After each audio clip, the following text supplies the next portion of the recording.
Hello and welcome back to the next One Piece review and discussion. Thank you so very much for joining me as we kick into the spoilers for this chapter. It does not officially release until Sunday, but early previews always come out. So I like to get in ahead of time as to not be spoiled. But because reveals such as this chapter I get to read in the moment instead of it being spoiled later on, because we are certainly in for a big surprise at the end of this chapter, which is certainly going to get a very interesting response from a lot of people. So I'm looking forward to discussing, but nevertheless, I am ready to get into this chapter because there is a lot to digest. So, without further ado, Chapter 1137, Shamrock takes the stage. Okay, or Shamrock appears. So, a certain new name we don't yet know, but will certainly get revealed. And we have the continuation of Yamato's pilgrimage. It's going a bit more slower now because this is only them trying to infiltrate this hidden base that Hold'em's taken them to. So, again, nothing too crazy at the moment. But let us just jump in. So, last we had left off, the festival or festivities had begun. Everyone was drinking and having a great time. And we found out from Ja Rule quite a lot of information about Elbaf that most humans had never come to the Sun Realm before, too afraid of the underworld.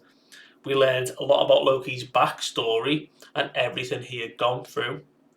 And one of the bigger reveals was the Harley text, an ancient document that is passed down through generations that is written in this old sort of hieroglyphic, no one can read font.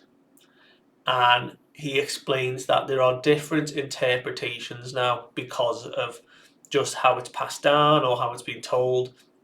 And there were two moments in history, and we kind of already understood this, but the world had been destroyed twice already. And in both those instances, the sun god Nika had appeared. And for many, he was a god of liberation, but for others, he was a god of destruction. So it caused quite a bit of a stir at the party, and it was in those moments that like Zoro and like Luffy started to get an idea of like what the sun god is, who he is, and the sort of appearance that goes along with him. And we saw a new outline of what they were being described as with the white clouds. But Zoro had picked up Luffy acting very strangely, so he pulled him to the side, very vice captain like, and had found out why he was being the way he was, the sort of deal he had made with Loki. And Zoro agreed the only way to do this was to go and get the key, and for Zoro to come with Luffy to meet Loki face to face, as you do. So obviously Nami's not gonna let them get away with it. So she tags along as they head on up in a mist ship, along with Road, who's taken them now as a servant of Nami, to the castle. And during that moment, the God's Knights who had appeared in the castle, who have sort of intervened in a way, have wanted to track down Loki. And we got the reveal of one of the God's Knights, or one of the Holy Knights who had appeared, was Gunko, a woman who had this sort of robe that was morphing into like an arrow, and she was using it to like throw out attacks, and she like hung up a wolf who tried to get in the way. And their whole mission was to recruit Loki into the God Knights, and he just laughed at them and said like, absolutely not, like all the rage I've been building up, you killing my friend there, I'm just going to use it to destroy the world. So pretty cool from Loki, like pretty stoic in him to just like swallow all the pain and just go, I'm going to get out and then I'm just going to unleash hell. So it's certainly going to be an interesting one. But we actually pick up back at the castle now. So Road has brought Luffy, Zoro, and Nami here. They have arrived and they find something peculiar. Road explains to them that it was 14 years ago that Harold died, and since then, no one has come near the castle. That there are guards who are posted, but no one wants to come near here. There's like a bit of a sort of unnatural air to the place as it was. And they are immediately greeted by the front door being broken open, a massive hole and cracks through it, and Road is just like shocked by what has happened. Why is the door busted? Where are the guards? All the right questions to ask. And it's Zorro that interestingly picks up that the way this door's been broken was from the inside out. So clearly intruders. And this doesn't set any alarm bells off to any of them. They just kind of go, okay. And Luffy's like, there's only one way to find out. And they just head inside the castle. So, gonna go do some investigating, obviously, which is fair dues. But it's interesting that Zoro's like, oh, but the impact came from inside, like out. So, you know. But obviously, this was the God's Knights getting out of here and going down to the realm of the dead. But Luffy is determined to find this key as it was. And we see a lot of sort of size depiction of how small the Straw Hats are in comparison to the size and scope of this castle. This abandoned, derelict, like ancient Viking castle covered in trees and branches, and it is such a vast place that even like the Straw Hats are trying to comprehend. And Zoro and Nami take the easy way out of just being carried around by Road at this point, while Luffy is in just like full run. Like he is just an excitable child taking it all in. And as they are going through like chambers and like corridors, Zoro notices the damage that has been done here, like this substantial sort of debris, and he asks whether they think or whether Road thinks it was the intruder's handiwork. And he says, no, no, this place has been damaged ever since that day with Loki, when Loki killed King Harold. This place has sustained battle damage. And Zoro is like, damn, that is some destructive power that like shook this place. And Road's like, well, it's no wonder you've got Loki, who is a monster, and the great warrior King Harold himself. No wonder the castle is like still standing. The damage here was just inevitable. And we see a very shocked reaction from Luffy and Nami as we walk into a room full of giant skeletons. This is like shaping up to be like a D&D investigation through a giant like abandoned castle. So I'm already loving this. But we see all these giant skeletons, and specifically Road mentions like, look, no one comes here. It's almost forbidden to come here after the tragedy. So like the dead sort of remain. There's probably around 100 of them that stood on that day, and the only survivors were Loki and Lord Ja Rule, who obviously got a sword through the head.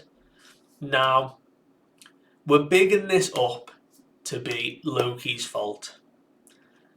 I'm not so sure. It's all too convenient, and I think obviously through just storytelling, we can kind of see that the way everyone has perceived it is Loki's caused this issue, everything's fallen apart, he survived, and Ja Rule survived. If the God's Knight were able to just transport here immediately, what was to have stopped them doing that 14 years ago when Harold died? It sounds like the God's Knight have a way to just instantly teleport around, specifically as well to the throne room where they jumped. So, seemingly, this tragedy might not be as clear cut as initially depicted. But the vengeful spirit, as Rhodes said, people don't really want to come here, so it is sort of left as a sort of resting place for most. But we see certain skulls, and Luffy certainly makes a big note of it, like clinging onto one. Some of the giant skulls have horns. And Rhodes says, yeah, they were obviously descendants of ancient giants. And Luffy's like, oh, I wonder if they knew oars, you know? So it is obviously, we've known about ancient giants for a long time, but Rhodes says the pure blood of ancient giants has like dwindled over time. So there aren't many pure blood of that clan anymore, but the blood seemingly flows through some of them. So some are ancient giants, some aren't. It's just how generations have changed.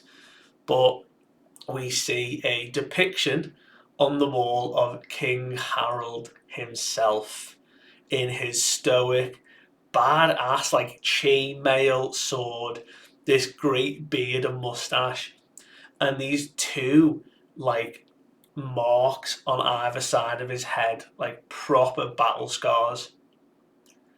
And Rhodes immediately points out to them and says, you know, those were his ancient giant horns before he ripped them out himself.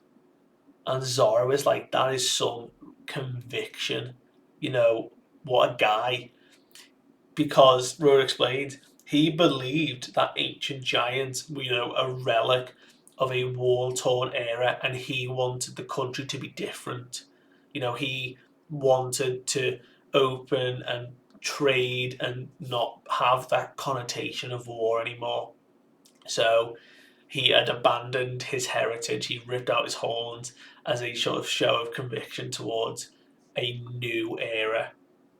And we get that continuation of the king died, country fell into despair, and the only person who holds the biggest grudge against Loki. Everyone hates this accursed prince, but none more than Hyrule, King Harold's other son. Now, we'd already known this a few chapters earlier when it was explained, but this is the Straw Hat, or at least Luffy and everyone else like Nami and Zoro, their first time finding this out. So they're shocked to find out that Hyrule is related to Loki. And Rhodes explains they're actually like half brothers. So Hyrule has a obviously different mother, and it was a woman before the queen. So before Harold got married, and then obviously Loki, there was another woman previously who was with Harold, who then gave birth to Hyrule. However, she would not become queen as she was a giant born in a different country. So she wasn't a giant of Elbaf, which is interesting. Does that mean there are other giants in the world? I was trying to find, I don't think I could find anywhere, references of other country names, at least, of giants. We know there are giants just exist in the world, but we don't know a named place other than Elbaf where giants have come from. So it brings out the connotation of, you know, why are giants treating each other like this? Like, and Rhodes says, well, you guys are one to comment, like humans fight over land any day, and they're like, touche, you're right, yeah. And it's like, well, Elbaf at the time, many years ago, believed that they didn't want the blood of Elbaf to be tainted. So the tainted blood, the half child of Hyrule, would never be king. You know, she was not going to be queen. So that's why then King Harold must have then had to marry elsewhere, and then that's where Loki then his other son came from. So they have that conversation, and it is explained then why is it that you joined Hyruden's crew if he is this tainted blood. And we see a brief flashback where Road is getting picked on, but Hyrule takes such an interest in his map drawing skills that he just forcefully becomes friends, you know. Very interesting dynamic. And he says he was earnest and straightforward, and he actually never lived in the castle. So his mother was ostracized, and he lived with her. He might have had like connections and spoke to his dad, but you don't actually know their relationship, seeing as his dad's passed away and Hyrule never really mentioned it. But it's interesting that even though he is the son of the king, he was never raised at the castle. So it was no wonder then why he went out to sea and became a pirate and ended up on Dressrosa. So he had one dream in mind though, and he said that one day he would unite all of the giant tribes and he would become the king of the giants. And we see that there is that like celebration down happening and Hyrule saying it and everyone's cheering. So there is a big support for Hyrule to become king, and especially with the way he's going about it in his like father's footsteps of wanting to unite all the giants. Because I don't know, the size and scale of Elbaf itself, like, do they count all the giants who are on like the astral realm, like the realm above, like a different type of giant or like a different country? Because we don't actually know what's up there yet, but clearly it's something important because it's the top of a tree and it's named for a reason. So Road explains though he wants to make that dream a reality. Zoro makes a funny joke, about the motivation behind it, seeing as he's obviously following Luffy's dream to make him king of the pirates and connection there.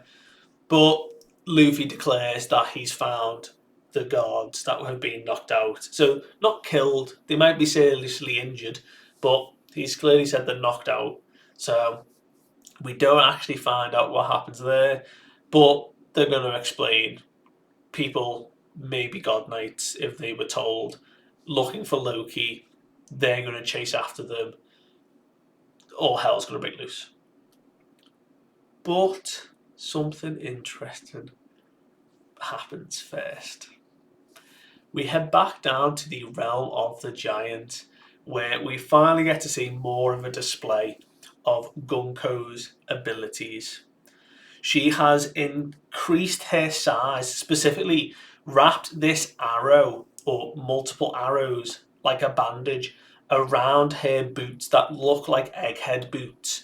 These like futuristic boots, and she has increased her height to a size where she is pretty much eye level with Loki against the tree. And I think Loki's a pretty big giant on scales of giants. So he's obviously chained up, sat down. She has increased up with these two giant boots, and we see spiraling around. One of them is the arrow, and they're still trying to get Loki to join the God's Knight and saying, look, you're a commoner, you are offered a chance at divinity here. And I do find that funny, these people are trying to persuade Loki to become a god, a slice of divinity, when in actual fact we have the mythology of Loki is already a god. But this Loki doesn't care about godhood, does not care about the celestial dragons. And Gunko is saying, look, there are people who die in vain trying to get even a sliver of this attention. You should be more grateful at this, And she sends out an arrow from her foot up and around, and we see the trajectory. A white arrow sort of spirals to the right and then spirals up. And Loki goes, oh, I get it. Okay, so you're going to full speed kick me the right side of my face. I'm going to turn sideways, and then you're going to uppercut me. I appreciate the advance notice here. So the arrows here haven't hit, but they've marked a path. And Gunko explains, as she like is fixing a gauntlet, she's like, these arrows show the trajectory of my future, but the outcome is always unavoidable. Okay, only I can stop what is about to happen. Just say the word, Loki. Will you join the God's Knights? And he just laughs and says that he refuses, you're a fool, I don't give a damn. And we see that sort of action play out of Gunko running across her large arrows that she's got like multiple controls of. And she does as it like colours in the arrow, she does a right kick followed by a spin and uppercut, and it fills the arrows in of the pathway she takes. So I think that's kind of interesting. And we see multiple arrows have like pierced through a lot of the animals that have turned up, and our other God Knight individual is just sat watching all of this, and still nothing is taking Loki down. You know, this poor dude is chained up, is being absolutely battered with these arrow attacks, and they are seriously causing him like some damage. You know, I wonder how much like Kaido could take of these hits. Like Kaido was a big dude, took a lot of hits during the end of 1-0. These arrow attacks seem to be sustaining some amount of damage that she is manipulating, and he's begging for them to stop. And she repeats again, you know, will you join the God's Knight? And he goes, nah. He just starts like laughing raucously. And our cloaked individual has a really cool moment where like the casting shadow, you know, contemplating. They have a sword the size of like almost their body. It's like a huge sword as they're like sat down, and they're like, that's enough, Gunko. We have to change our tactic here. Contact Marie Joie. And we get the full face and name reveal of this man. Yes, it has been known for a long time that this individual was almost identical to Shanks. And he is. He is got that same face, no scar, same hair, but the hair is like longer and like tied back. And we see that knight armor, a sword, two hands. Kind of funny. So we definitely know it can't be Shanks like swapping in unless this is a prosthetic hand. I'm pretty sure this is a separate individual who is related to Shanks. And we get the title card of Figerland Shamrock. So obviously we have Figerland Garling, who was the Knight Commander of the Holy Knight, or the High Guy, has since now taken a place as a 5 Elder. So Shamrock is now the captain of God's Knight, or the Holy Knight, and he's like, our shrewdness was sort of a direction we wanted to go. You know, I thought that we'd be able to do it this way, but, you know, we have to change tactics. Long ago, the savage warriors of Elbaf have dominated the New World, but it is time for the world government to bring them to their knees, no matter what. So, are we about to get a full mobilization of the God's Knights? Holy shit, that's going to be cool. But yeah, we also do get a reveal that Gunko, another title card, because why not? Instead, she has come back down to size, but her gauntlets have now like enlarged to massive fists. She has the arrow fruit. So I think at this point, most of the individuals we're fighting will have awakened fruit. I'd be very surprised if Gunko is not an awakened user at this point. The training that they would have undergone to have become a God Knight, I don't see it being the case that she is just a normal Devil Fruit user. She has such mastery and expertise in using that arrow ability that it was too like decisive and clean where she was firing and how she was like attacking Loki. But I don't feel like Shamrock, the Sham himself, has any devil fruit. I think he's just going to be equally as strong as Shanks with his haki and the sword ability. I mean, he could end up having a devil fruit. That would be a big surprise. You know, you got Shanks, who is the Conqueror's like king almost. Like his ability to use Conqueror's haki is off the scale in comparison to anyone else.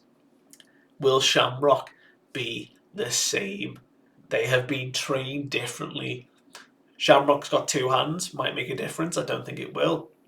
But it's certainly going to cause a bit of confusion when Luffy interacts with this man, because he'll stutter at first. He'll be like, Shanks, wait, what? But he'll recognise that there's no scar. He'll recognise there's 2 hands. It's pretty obvious it's not Shanks at this point. But I wonder how long Oda has planned this out. We saw Shanks back in the East Blue, very start of the story. At what point did Oda decide Shanks either needs a twin or a brother? Because age-wise, he looks the same as Shanks. He's got that scraggly beard starting, longer flowing hair. Could be a twin. He could be slightly older or slightly younger. Oda doesn't reveal anything here for us to know. It's neck and neck right now. But I'd consider him twin, if not slightly younger, and Shanks being older. But it's hard to tell. The only sort of images we see is that more stoic expression that he does look identical to Shanks, but maybe on the younger side, who knows.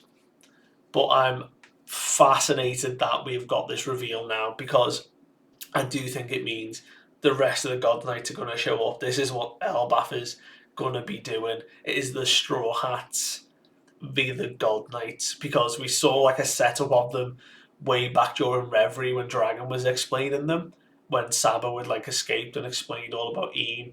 We saw a group of 9-10 of them. So I wouldn't be surprised if we're going to see matchups happening between the Straw Hats and the God Knights. And obviously the Giants will get involved. But what is Loki going to do? Because I'm pretty sure Loki isn't now the main threat. I'm of the sort of opinion that Loki isn't actually the bad guy. We've seen it throughout all of media and Loki, the tricks to God, mischievous plans, yada yada yada, the stories. But he's never a bad guy. He's just misunderstood. He's just had a hard time, and he's being punished for it. I think this is the start of something great. Finally seeing some of the God's Knights in action is going to be unreal. And the best thing is, there is no break next week, so we are kicking right off into whatever this plan is and what they're going to find out in the castle. And it is going to be unreal. And I'm so excited to find out what happens next. So that is it for this video. Thank you so much for watching. I always do appreciate it. Let me know what you thought of this chapter, and I will see you guys next time. Bye.